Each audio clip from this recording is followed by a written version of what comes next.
नमस्कार शेतकरी मित्रांनो, आज आपल्याला आंब्याच्या तोराबद्दल माहिती घ्यायची। तुम्ही बघत असाल हे आंब्याचे झाड आहेत। त्या ठिकाणी पण कशा पद्धतीने नियोजन केलेलं आहे, या सर्व आंब्याला ह्या ठिकाणी तोर आलेला आहे। हे तुम्हाला दिसतच आहे। असं आपलं एकरभराचा प्लॉट आहे ह्या ठिकाणी आणि पूर्ण झाडाला आता डिसेंबर महिन्यामध्ये सगळ्या आंब्याला अशा प्रकारे तोर आलेला आहे।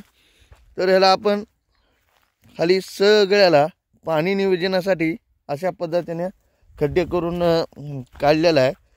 पूर्ण बघा तुम्ही हे बघा, हे अशा पद्धतीने नियोजन केलेलं आहे ह्याला। त्यामुळं ह्याची काळजी घेणं खूप महत्त्वाचे आहे।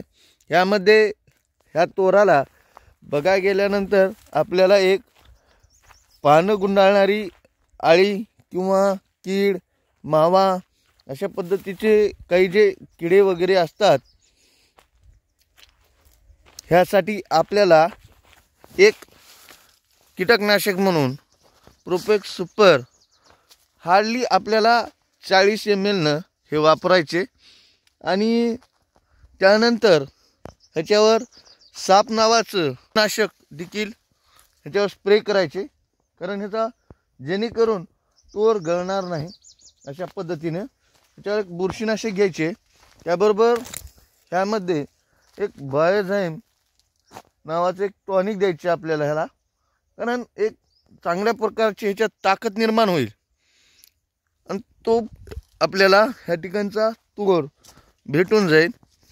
ह्याला लावून 4 वर्ष झाले ह्या झाडांना। अशा पद्धतीने ह्याला आपण दरवर्षी फवारणी करतो, दरवर्षी आळवणी केली जाते। त्यामुळं हा सगळा प्लॉट खूप सुंदर आलेला आहे आणि ह्याची काळजी घेणं खूप महत्त्वाचं आहे। त्यासाठी तुम्हाला हे दिसतच असेल ह्या पद्धतीनं हे केलेलं आहे। तर सर्व याच्यावर एक बुरशीनाशक, एक कीटकनाशक आणि एक टॉनिक ह्या ठिकाणी आपल्याला वापरायचे। धन्यवाद।